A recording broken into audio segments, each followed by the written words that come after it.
I had always knew that real estate was an interesting thing to do and a good way to generate wealth.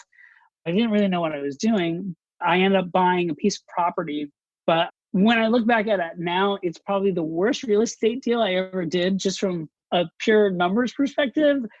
But I learned a lot of things through that process and through the renting of the home and maintaining that home over several years that were invaluable. Your network is your net worth. Come listen to some of the most successful people I know share invaluable knowledge, stories, and advice in real estate, business, and beyond. This is Weiss Advice. Whether you want to take your business or personal life to the next level, look no further. Welcome back to Weiss Advice. I am your host, Yona Weiss. How you all doing today? It's a rhetorical question, obviously, because you can't answer. But I'd love to ask my friend Matt Picheny, how are you doing today? Hey, Yona, I'm doing great. Thanks for asking. It's such a pleasure to have you on here. I appreciate you taking the time and joining us today. Love to get to know Matt a little bit more. A little bit about Matt. He's a managing partner of MJP Property Group. So it's a real estate investment company. Surprise, most of our guests are big time multifamily. He's got a portfolio over 2,000 units and focused on, multifamily. And I think primarily in the Kansas City, outskirts, Overland. Where exactly are you located? Your properties? Overland Park. Overland Park's a great area. I don't own anything over there, but that's a great area. My portfolio, so it's over 2,000. It's going to be close to 3,000 pretty soon. Is spread out geographically because 75% of that portfolio are deals that I'm a passive investor in. Gotcha. 25% are the deals that I sort of, I'm the sponsor. So the things that have more ownership over are primarily in that greater Kansas City area. It includes, I have 132 units in Lawrence, which is about 45 minutes away. It's not technically Kansas City MSA, but generally kind of in that sort of neck of the woods. But I've invested in properties in, I own something in Brooklyn, New York. I live in Boston. I'm invested in properties in Florida and in Texas. And that's awesome. Sort of all over, yeah. And it's all multifamily? All multifamily. Yeah, I have 2 single family properties that I own in Nashville, Tennessee. Okay, all right. Well, Matt, you're out in Boston there, and you have a big meetup group over there in Boston as well, right? You put on like a monthly, not currently, probably because of the current situation. Yeah, well, we had one last night. Really? What we did online. So we moved it online onto Zoom and have sort of opened it up for people. We actually had some people last night, some friends and investors that I have who aren't local, who are able to join now because it's online. We really like the personal, doing it in person as a local meetup. And it's great, but obviously with COVID, we have not been able to do that. We just moved in Boston into phase 2. You're allowed to have gatherings of like 10, I think it has to be less than 10 people right now. So we probably have a few more months before we're able to start doing them in person again. Well, hey, I'd love to join your online because I don't know the next time I'm going to get out to Boston, but I would have loved to join it, in person. But, the meetups online are a lot of fun also. I started one also, a weekly virtual real estate meetup. So I know, I've seen it, and I actually want to attend. I have a timing conflict because of the COVID and the children and everything. The time doesn't work for me, but the topics that you have and the speakers that you've been having are great. And my goal is to try to get my schedule realigned so I could go to it, because I think there'd be a lot. I'm guessing that there's a tremendous amount of value that you're bringing to your audiences with that. There is. And it's more, what really it is because we do have like awesome speakers. I love the fact that I, bringing in some people that I really respect and really amazing topics. But at the same time, we're the people that are coming to them. And, this time we're having, 30, 40, 50 people each time. And it's become really like a group. And we're doing these kind of Zoom breakout rooms, which are a lot of fun. Where after the speaker, we'll split up into these like 3 to 4 people groups and really get to intimate, kind of like a Zoom, just like this. Like I'd be talking to you, you're talking to me, and then some random, we'll put together random people and like, hey, what are you doing in real estate right now? What are you doing? Where are you? And how can we help each other? And it's, it's the closest thing to networking that we can do right now. So I've really been enjoying facilitating that, because literally like people have done deals or like getting into, deals together just from that. So that's like amazing. That's awesome. That's amazing. So if you're doing it on Zoom, your thing, you should definitely look into those breakout rooms, because it's really fun aspect to it. Yeah, I have seen that. And that's something we may do. The great thing about it is that our group has gotten so tight knit, and it's a large group. We usually have at least 100 people at the meetups, and depending on who the speaker is, like you said, it's really about what kind of value you're bringing to that audience. We'll have 200 people sometimes at that, but it's been going on for several years now. It took us 3 years to get to this stage. So we're all like know each other. There's probably like 15 or 20 of us that are really the serious hardcore, like every single one. And then there's maybe another 20 or 30 that. So we end up at the end of our meetups now, just kind of like round robining around and letting people talk. And it's like one big breakout room, cool. It's been a lot of fun. Yeah. That's really cool. So Matt, you have a little, people who are in real estate. Most of the people that I know that are in real estate didn't start their careers in real estate. It's something that, and I think this is a common theme amongst a lot of people who have kind of gotten that bug where they understand at a certain point in time that real estate investments are a great vehicle to put my money, right? So that it can grow my wealth. So what were you doing before you started into real estate? Because if I recall, you have a pretty interesting background. I do. I have I would say, a unique background compared to most people that I meet that are in real estate. And I do find a lot of people, come from an engineering background or some sort of finance background. I come from a background in the performing arts. Yes. So I was a theatrical performer. I grew up in Florida. Actually, when I was in high school in Florida, I worked at Walt Disney World as a costume character.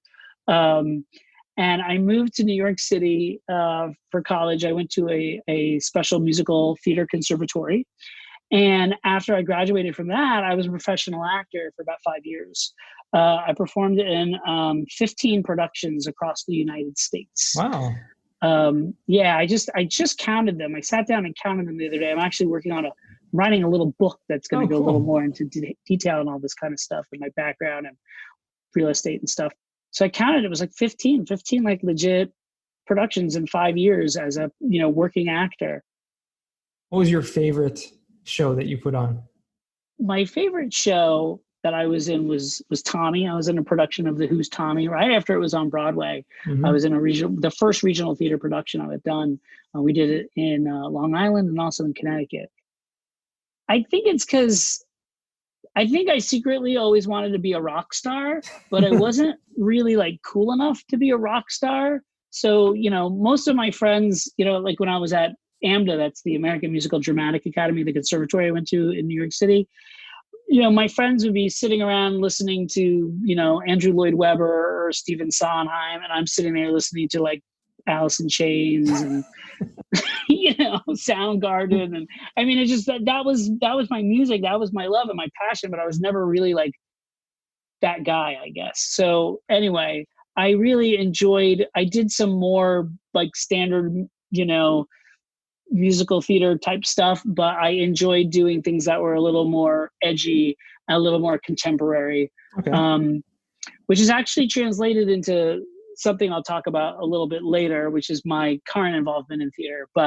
And the types of theater productions I get involved with now are all sort of in that vein. But so you're still involved in theater production to a certain extent. Yeah. So now I've been my wife, her full-time job is in theater.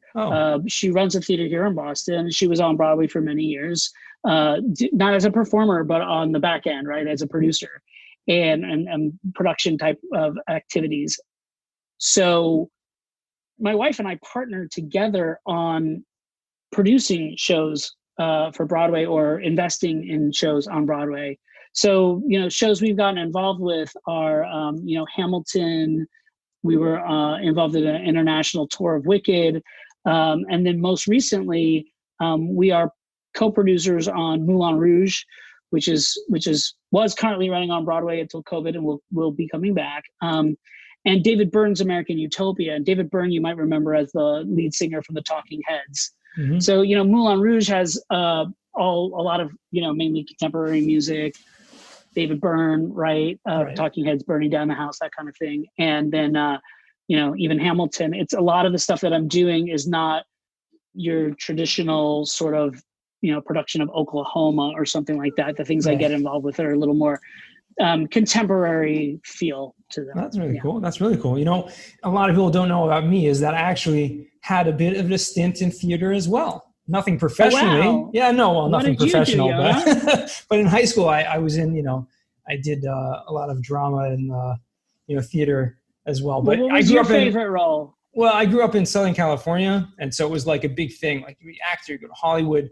And in my high school theater class, we actually won, we competed in kind of a competition, we have high schools across the Southern California, whatever. And we won first place in a certain prize. And we got to do this, go to like, I don't remember if it was Universal Studios or one of the big studios where we had this kind of audition where we performed our performance in front of all of these producers and big agents and all these kind of stuff like that.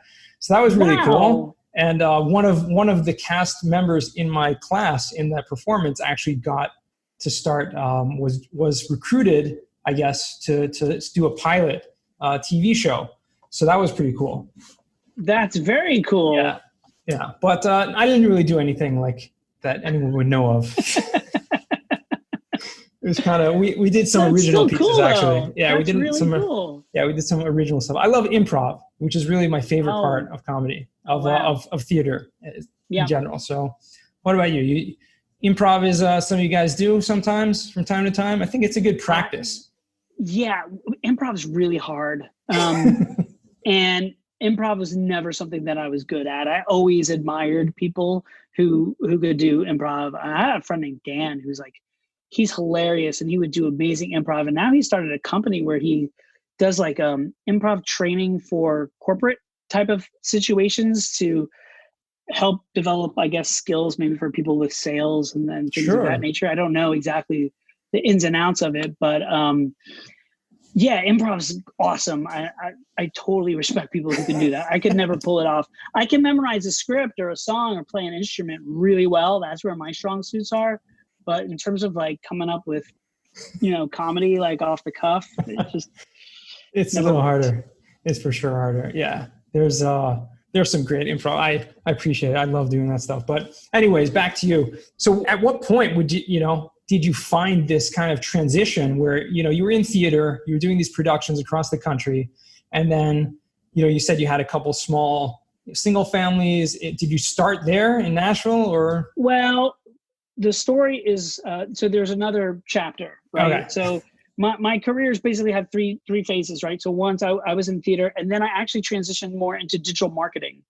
So most of my time in New York, for about 16 years after the 5 years that I was an actor, I spent time in New York in advertising. And it was kind of like a gradual transition that happened over time. I was doing some freelance stuff in between acting gigs, getting a little more selective about the gigs I was taking, and then had an opportunity to actually start my own company. So I had a small boutique agency doing digital marketing and more sort of on the programming aspects of the business. Okay.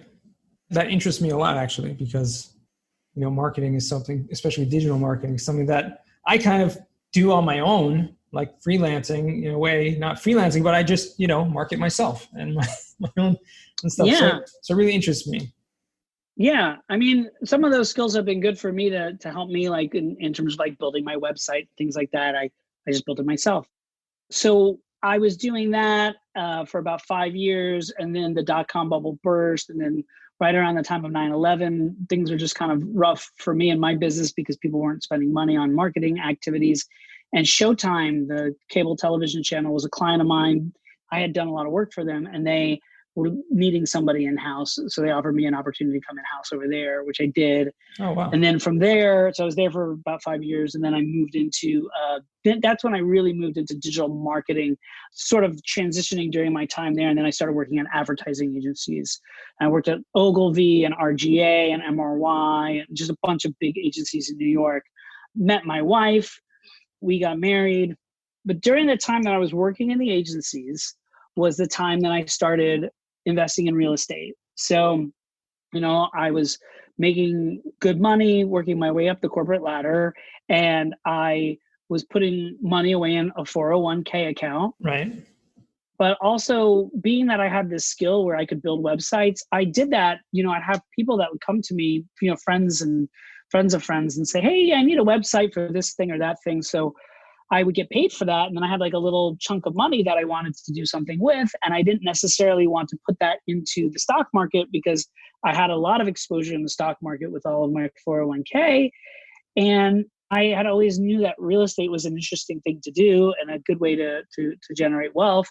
But I didn't really know what I was doing. But I ended up buying a piece of property in Connecticut, a piece of land. In a community. It was in a residential land. A residential community. A friend of mine's father was a real estate agent up there, and I had been going up there to get away from the city, and I'd been up there several times. And this is a really nice lake community where if I bought this property, I could actually get like a space on the dock and buy like a little boat, which is what I did, and could go up there on the weekends, even though I didn't have a house. So I would like stay at my friend's parents' house because they had this big house that we could stay at. So eventually, though, I ended up building a house from scratch, working with a builder, and then I started renting it out. So the idea for me initially was, this is going to be a weekend house. I live in Manhattan, which is like crazy. It's nice to have a place to kind of get away. But then it turned out to be something that I could rent more than I thought I would be able to. When I look back at it now, it's probably the worst real estate deal I ever did, just from a pure numbers perspective. Like I would never do that deal again. But like at the time, I didn't know any better. And it was never bought as a real estate, like a rental place. It was bought as something that I was going to, number one, learn how to build a house, which I learned a ton from that.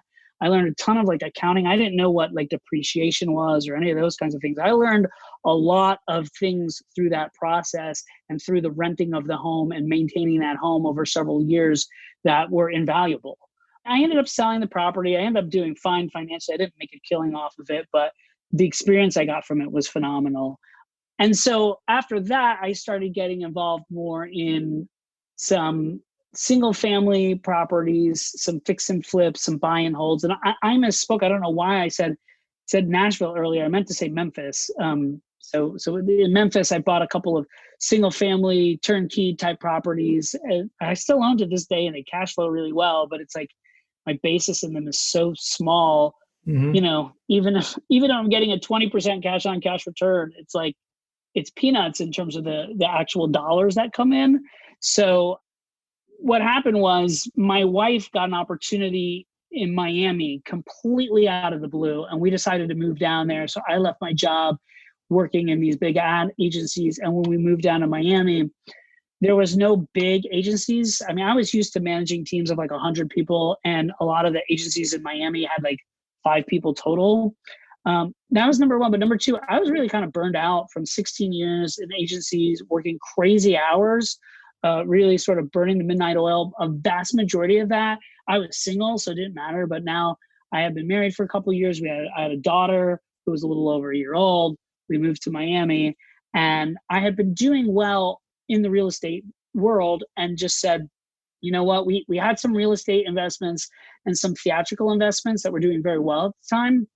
And I said, you know what, let me see if I can take this to the next level and do this full time. And so I dedicated myself full time to doing that, and have been able to sort of make a career of it. That's incredible. That's a great story. It really is. Because, it shows many different stages, within that. And I think some people think that, I have to start out small, or I have to start out like this, or I have to go big, or I have to, and there's really no right recipe for that success, because along the way, whatever you do, you're going to learn something along the way, and it's going to be valuable, however that is. And, you kind of find your niche, but obviously you found the main bulk of your investments are in multifamily properties now. Correct. Yeah. I mean, I have 2 single family, and then the rest are all, I have one duplex, which is a property in Brooklyn that we own. And then everything else are big numbers. Large multifamily numbers. So what's the main reason that, multifamily for you, as opposed to the smaller deals or the single families or the rentals? If I had to sum it down to one thing, there's 2 things, because there's 2 aspects to the type of work that I do, right? So on one hand, when I look at it from a passive investor standpoint, it is the fact that it's completely passive. I mean, I don't have to do a darn thing. And you can't really do that when it comes to single family. It's very hard to. But for me as an active sponsor, it's really scalability. You can't scale. I don't want to say can't, because I know a few people who do, but I think it's extremely difficult to scale investing in single family. I mean, the best thing about doing single family, and what to be technical, between 1 and 4 units, right, as you know, is where you can get that conventional financing. So you have 30-year, fully amortizing, locked in interest rate, and that is the gold standard. That's the best kind of thing that you can do, and you're just good to go. But you're building can't do equity, more, right? Yeah, but you can't do more than 10 of those. So if you're making $100 a unit, or $200 a unit on, 10 units, so it's $2,000 a month, so that's $24,000 a year. That's great. I would love to have someone give me $24,000 a year, but I can't just use that to live off of. Right. For me, most a family of 4, $24,000 is tough to stretch for a family of 4. And you kind of hit a ceiling there, because once you get past 10, then you need to start going into commercial loans. And at that point, well, then why aren't you just doing commercial buildings? As far as I'm concerned, there's so many efficiencies of scale when you're going in that direction. So it's really sort of that scalability that is what made me moving in that direction. Yeah, that's really smart. Obviously, there are other benefits, but I think you summed it down to that for you. That is. So I appreciate that. I want to jump right now into the final 4, Matt, because I want to get into this and see. Curious to know what your answers will be. So the first question I have is, what's the worst job that you ever had? The worst job I ever had. And it sounds like it sounds like you've done quite a few different things. So I think the worst job that I ever had was when I was 15 years old. I worked at a car wash. I think, my parents, probably specifically my father, wanted me. Look, I don't come from a very wealthy background to begin with, but also I think my parents wanted me to understand the value of a dollar. So they were like, well, okay, you're 15, you want something, go out and get a job, Uh-huh. So I got a job at 15 in the state of Florida. At the time, you were able to work like a minimal amount of hours or whatever. And I got a job at a car wash I had to ride my bike for like a half an hour to get to this place in the hot Florida sun. I grew up in Orlando, Florida. So, and then I'm at a car wash all day. And, the car would go through the car wash and then come out at the end, and we would hop in the car and dry off spray the windows and dry off the car. And I don't even remember what I made, but it was probably below minimum wage. It was a terrible job. I hated it. I did it for I think an entire summer or something. I worked there for a decent amount of time. I think until right around the time I was 16. And then I started working at Disney, which also really made me appreciate the job at Disney so much more. Right, you can see that. So much better than working at a car wash. That just, that sounds like. And so what did you do at Disney? I'm just curious. You said you were a performer, you dressed up and I was a costume character. Yeah, I was a costume character. So I was covered in fur for most of my time there. I was Chip and Dale, the Chipmunks. Oh yeah, sure, the Chipmunks. And then I got a special approval to be Mowgli from the Jungle Book, which is something they call a face character, because you actually see their face and you don't hear. You can hear their voice, because when you're covered from head to toe, just like fur, you don't. You don't talk. Making... This I could talk, and I actually on national television and the parades and stuff like that is Mowgli running down Main Street doing cartwheels and flips and stuff with like the bear Baloo, and it was a lot of fun. I still have a video of it. My kids get a kick out of seeing that. That's so cool. That's really cool. It's fun. Yeah. So the second question is, what is a book you've read that's given you a paradigm shift? Yeah. I hate to say it, because I'm sure most of you guys say it, but it would be that Purple Book, the Robert Kiyosaki. I had talked about moving to Miami, and just so that there's no confusion, I do live in Boston now, but when we had moved to Miami, I had a little bit of time as I was interviewing and looking at things, and I read the book, and that's when I was like, why am I not doing real estate? That's something that I love, that I'm passionate about.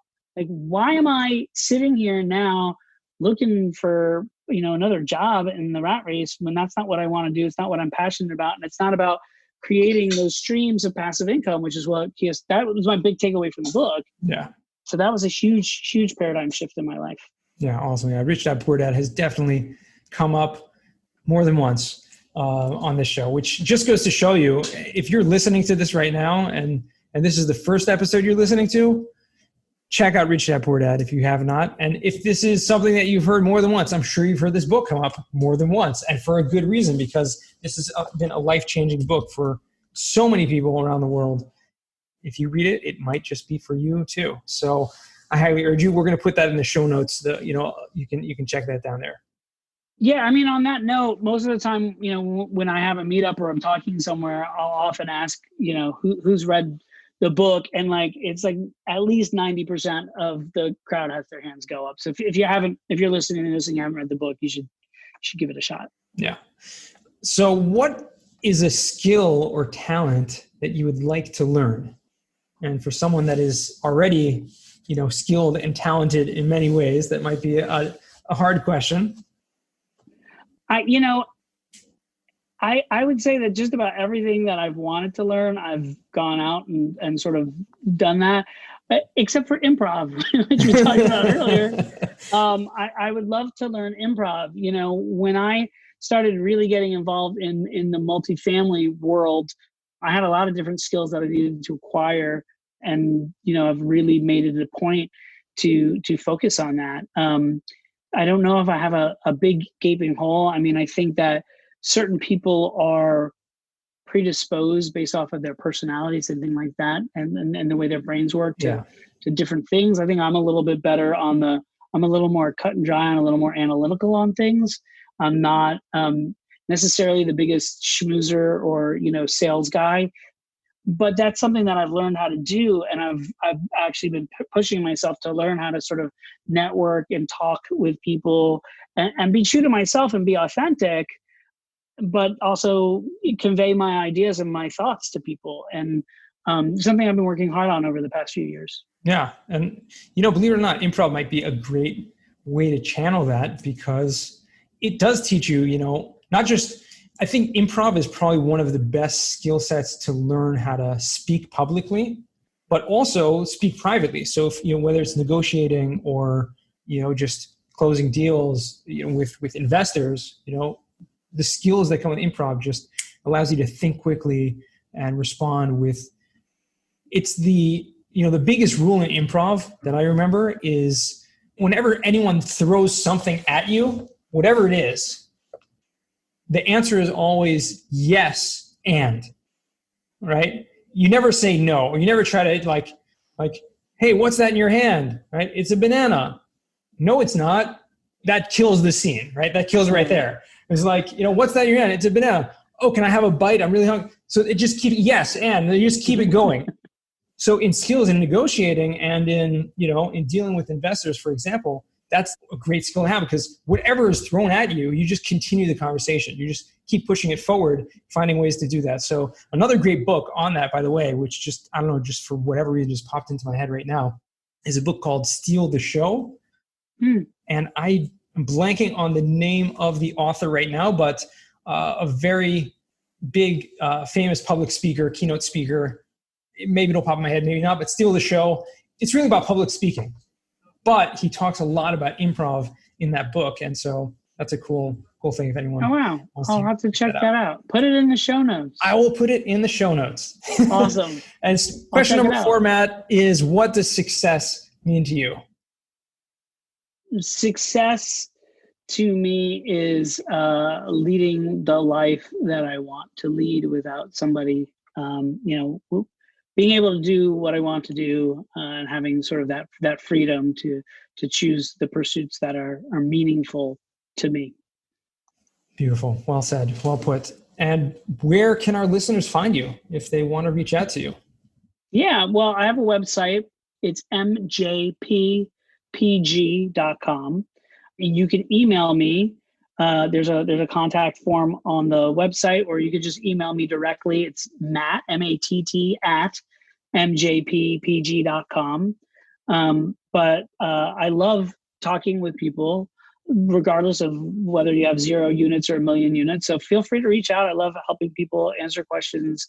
And I have a book that's going to be coming out hopefully pretty soon, in the middle of it. So if you want to find out about that, shoot me an email. I'll put you on my email list, and when it comes out, you can. Yeah, looking forward. Love to learn more about your story and what makes you tick. So thank you again. It's been a pleasure speaking with you as always, and I wish you much continued success. Yeah, thanks for having me on the podcast. I know this is a relatively new endeavor for you, and I think it's going to be incredibly successful. So I want to just wish you the best with this. I think, with the network that you have, you're going to have phenomenal guests on here, I think, that are going to bring a lot of value to people. So I, for one, have subscribed and looking forward to listening to this. Awesome. Thank you. It's been a pleasure. And thank you to our listeners. You guys make this all happen. So I appreciate you for tuning in this time. I hope you got value out of this. And remember, the best advice comes only when you ask. Real quick, I have one question for you. Did you like this episode? If you did, I want to ask you a huge favor. See, the biggest thing that helps this podcast grow and that will spread this message to the whole world is that if you leave a review, a rating, and subscribe to the podcast. What that does is it basically tells the platforms that this podcast is out on is that you like my stuff and I'm doing something right. So take a few seconds out of your day, hit that subscribe button, leave a rating or review. I would be extremely grateful.